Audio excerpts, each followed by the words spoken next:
Alors nous allons installer un chauffage électrique dans cette salle de bain, chauffage électrique qui non seulement est esthétique, mais qui va être à la fois le radiateur pour chauffer la pièce et le sèche-serviette. Et en plus il a une caractéristique, c'est qu'il est commandé par un thermostat avec liaison radio. Alors le radiateur est vendu sur internet par Label Habitation et il est livré avec les barres sèche-serviette bien sûr, et aussi tout le matériel de fixation et d'assemblage. Rappelons qu'un appareil électrique, un radiateur en l'occurrence, doit être caractérisé par un indice de protection IP. Celui-ci a un IP de 34. Le 3 correspond à la protection contre les poussières et le 4 à la protection contre les projections d'eau. Et celui-ci est classé protégé contre les projections d'eau dans toutes les directions. Donc on peut même l'installer dans le volume 2 de la salle de bain, c'est-à-dire à 60 cm, à moins de 60 cm de la baignoire ou de la douche. Nous, on va l'installer dans le volume 3, donc là évidemment il n'y a aucun problème. Alors n'oubliez surtout pas, avant l'installation, de couper le disjoncteur qui alimente la ligne. Alors, le radiateur sèche-serviette est alimenté par une ligne électrique qui vient du tableau de répartition et qui est protégée par un disjoncteur différentiel. Et cette ligne arrive dans une boîte nécessairement encastrée. Pas question d'avoir une installation en salle de bain avec des moulures, des baguettes, quoi que ce soit. Alors si vous êtes un peu inquiet côté électricité, vérifiez qu'il n'y a pas de courant. Et bien voilà, il n'y en a pas. Alors passons à la pose, et là je positionne le gabarit de perçage sur mon panneau, avec un niveau pour être sûr d'être bien d'aplomb. Voilà. Et on va tracer les points de perçage.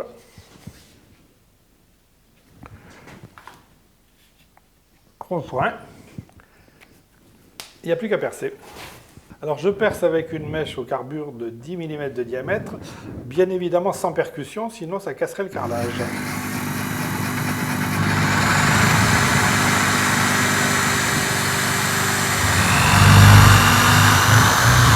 Voilà.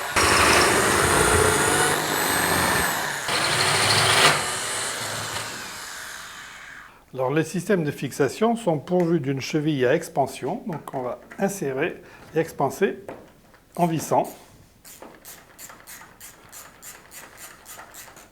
Voilà, et là cette fois, la cheville étant bien expansée, elle s'écarte derrière la paroi.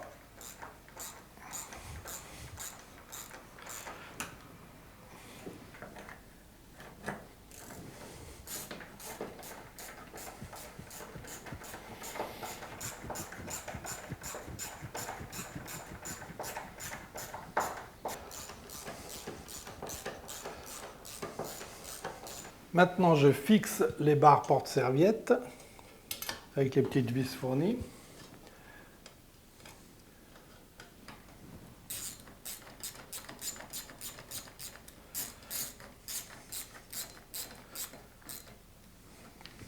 Alors, les deux barres sont décalées pour assurer le séchage de deux serviettes simultanément.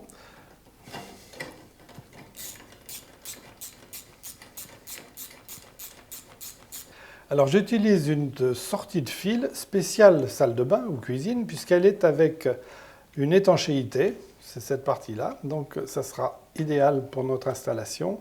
On passe le fil, on le fixe avec le cavalier.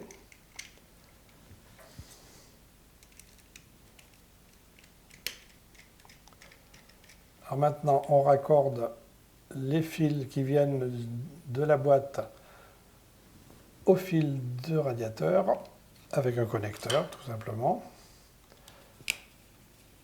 Et on serre toujours bien à fond pour assurer un contact électrique parfait.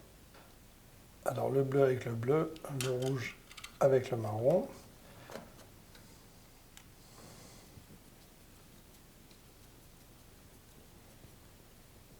Alors, on emboîte.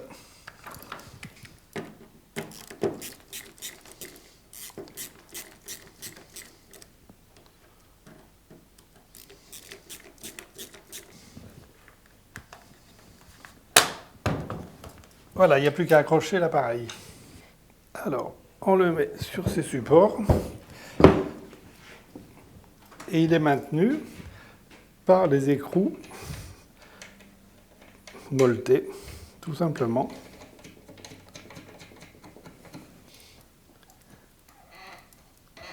Voilà, il est accroché définitivement.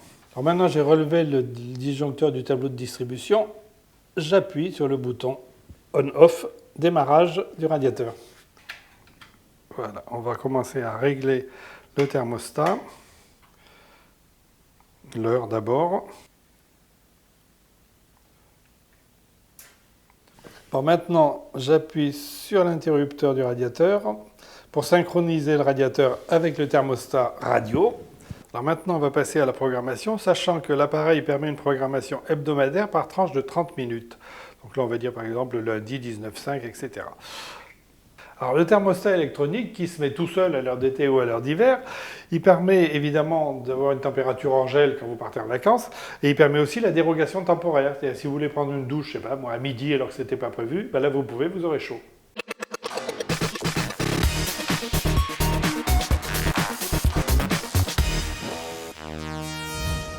Et vous pouvez aussi retrouver tout le contenu de ce magazine sur votre iPad en téléchargeant l'app Bricoler côté maison.